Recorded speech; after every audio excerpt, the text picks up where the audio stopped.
Bonjour à tous et bienvenue pour cette nouvelle vidéo. Et aujourd'hui je vais vous parler d'une histoire assez sanglante. Le Moyen-Âge, une période riche en événements, et que beaucoup de personnes imaginent remplie de violence en permanence. D'ailleurs moi aussi avant j'imaginais un petit peu le Moyen-Âge comme ça.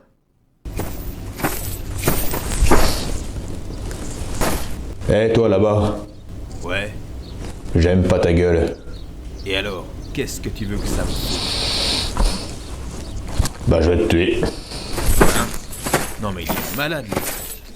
Oh oh oh oh oh oh. Alors que non, c'est totalement faux. Les gens avaient une vie un peu comme nous, ils avaient des amis, s'invitaient les uns les autres, discutaient entre eux. Et si par exemple Thierry décidait d'aller sans aucune raison de bon matin embaucher Jean-Claude au centre du village et devant plein de témoins, faut pas croire que ça restait impuni, bien sûr que non. Bon après, ok, la vie était beaucoup plus rude que pour nous, et effectivement quand il y avait des moments de trouble, ça pouvait très vite dégénérer. Et justement, la vidéo d'aujourd'hui va parler d'un certain Capluche, un personnage haut en couleur qui a sévi à Paris pendant la guerre de Cent Ans. Et en parlant de couleur, je pense que lui, sa couleur préférée, eh ben c'était le rouge. Allez, à tout de suite.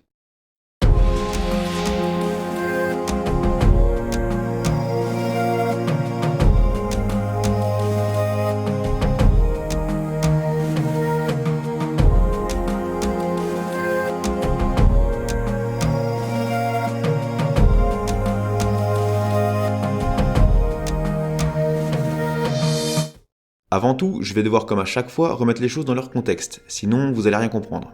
Donc j'avais écrit un pavé sur tout le cirque qui va suivre, mais le souci c'est que c'était beaucoup trop long, et le titre aurait plutôt dû être La guerre civile entre Armagnac et Bourguignon, plutôt que Capluche. Donc j'ai décidé de raccourcir tout ça afin de vous expliquer le plus simplement possible la situation du royaume de France avant d'arriver à Capluche. Et je tiens aussi à préciser que toutes les sources ne disent pas exactement la même chose, donc je vais essayer de vous faire un condensé de tout ce que j'ai pu trouver.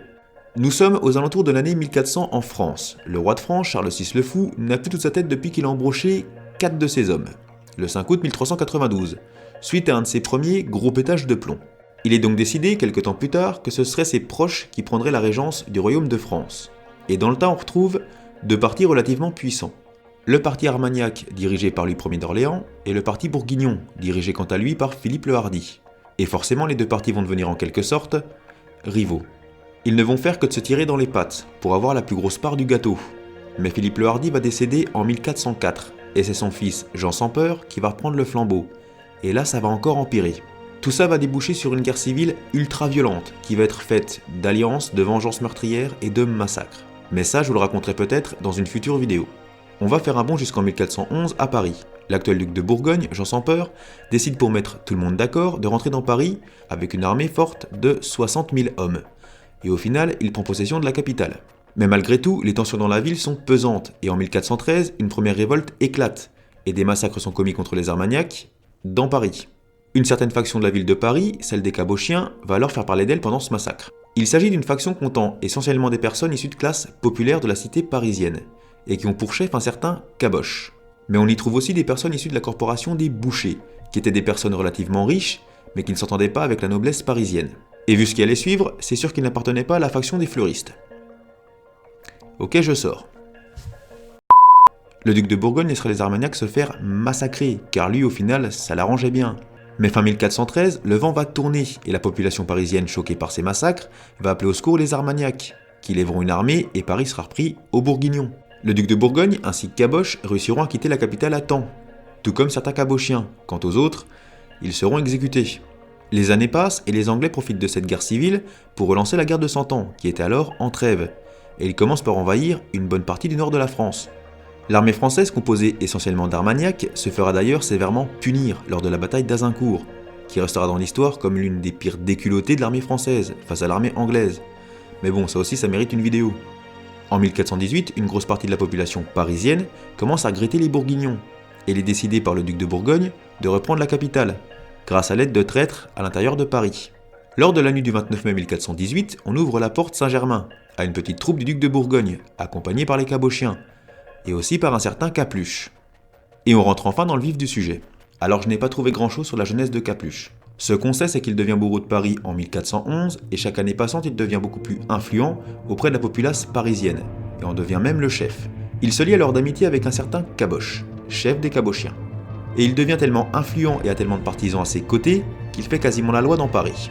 Par contre, ce qu'on sait de lui, c'est que Capuche avait une haine viscérale envers les Armagnacs. Il ne pouvait pas les sentir et il les méprisait. On trouve pas grand chose sur Capuche et sur le massacre de 1413. Par contre, on en trouve beaucoup plus sur celui de 1418. Et je peux vous dire que c'est pas joli. Donc revenons à nos moutons. Les Bourguignons rentrent donc dans Paris le 29 mai 1418, accompagnés de Capuche et toute sa horde. Paris tombe en une nuit et se retrouve donc de nouveau aux mains des Bourguignons. Les Armagnacs qui osent résister sont de nouveau massacrés, pour pas changer, et les autres sont jetés en prison. Peu de temps après, il est décidé de transférer des prisonniers de Vincennes au Châtelet, qui était une grosse forteresse située à l'actuelle place du Châtelet à Paris.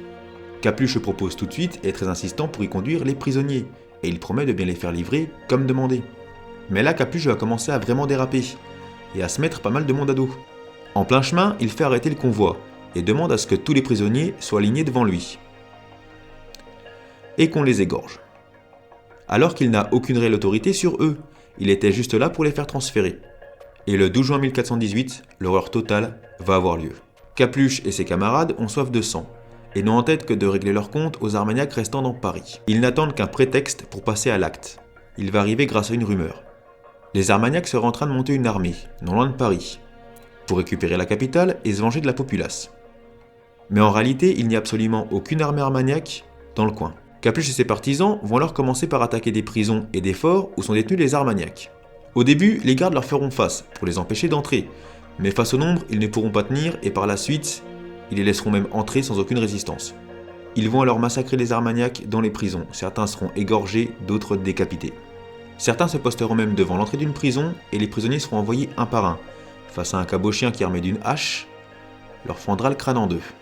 Puis les maisons armagnacs sont pillées, les gens sont jetés par les fenêtres, les femmes sont violées, les enfants égorgés, on ne fait absolument aucune distinction d'ajout de sexe. Certains sont même coupés en morceaux en pleine rue. Et lorsque l'on tente de calmer les plus fous, ils répondent que ça reste de la viande et qu'il faut bien nourrir les chiens. Bon appétit si vous êtes en train de manger. Quant à d'autres, ils s'empressent de massacrer certains hauts dignitaires, comme par exemple le chancelier de France Henri de Marle, pour ensuite courir présenter sa tête à Capuche. Capuche aurait même pris plaisir à éventrer des femmes enceintes, car leur seul tort aurait été d'être armagnac. C'était une véritable boucherie. Il y en avait même qui profitaient de ce cirque pour régler leur propre compte.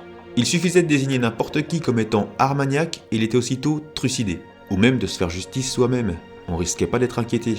Les Armagnacs qui survivront à ce jour de terreur devront se terrer comme des rats, pour ne pas terminer en pièces détachées. En juillet, donc plusieurs semaines après le massacre, Jean sans peur, le duc de Bourgogne, rentre dans Paris et est acclamé par la populace. Il est mis au courant des détails du massacre qui a eu lieu le 12 juin dernier, et se dit horrifié par ce qu'il entend.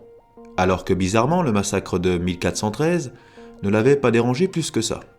Mais les libertés que prend Capuche commencent vraiment à le gonfler, et il va se passer un événement qui sera la goutte d'eau qui fait déborder le vase. Il est rejoint par Capuche, et ce dernier, devant de nombreux sujets du duc de Bourgogne, lui dit un truc du genre « Bonjour beau-frère, ça va ?» et lui met en plus une petite tape amicale sur l'épaule, comme si c'était son pote. Alors, faut quand même rappeler que le titre de duc fait partie de la haute noblesse française, et un duc, c'est pas n'importe qui, surtout le duc de Bourgogne à ce moment. Et pour le duc de Bourgogne, même si Capuche reste en quelque sorte un allié, pour lui ce n'est rien de plus qu'un petit personnage. Et l'arrogance dont il fait preuve le fait littéralement bouillir. Donc là c'en est trop pour le duc de Bourgogne, qui décide de faire enfermer Capuche. Mais ça va être plus compliqué que ça, car ce serait vécu comme une trahison pour beaucoup. Et en plus, le duc de Bourgogne n'a clairement pas assez de soldats dans Paris pour faire face à Capuche et tous ses partisans. Donc il va élaborer un stratagème assez vicieux. Il va demander à Capuche d'attaquer la forteresse de Montlhéry, qu'il dit être tenue par des bandits fidèles aux Armagnacs. Capuche, tout content de recevoir une telle mission de la part du duc, prend quelques centaines d'hommes et fonce vers la forteresse. Mais manque de bol pour lui, le duc lui a un peu menti. Car effectivement, la forteresse est bien tenue par des Armagnacs. Mais ce ne sont pas des bandits. Ce sont des soldats qui la tiennent. Et contrairement aux civils armagnacs qu'il a fait massacrer à Paris, eh bien eux, ils savent se battre. Et finalement, Capuche et ses hommes se font massacrer par les soldats armagnacs.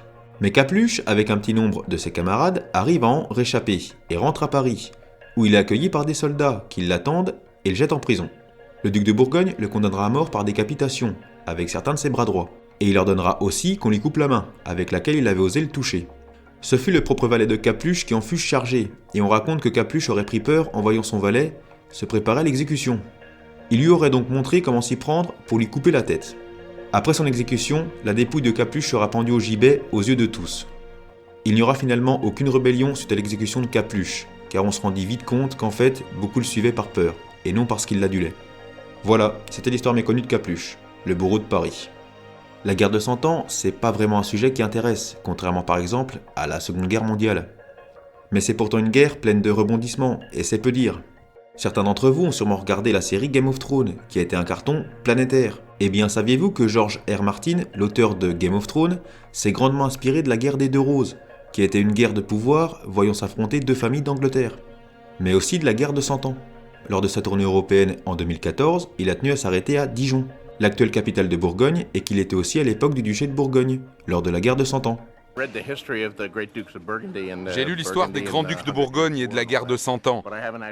Cette guerre qui aura duré en réalité 116 ans, c'est des batailles, des complots, des massacres, des trahisons, des assassinats, et encore bien d'autres trucs. L'histoire de Capeluche n'est qu'un détail infime de cette guerre. Sincèrement, il y aurait vraiment matière à en faire une saga de films ou une série. Bon, après le problème c'est que ce genre de production, ça coûte très cher à créer. Voilà, j'espère que la vidéo vous aura plu.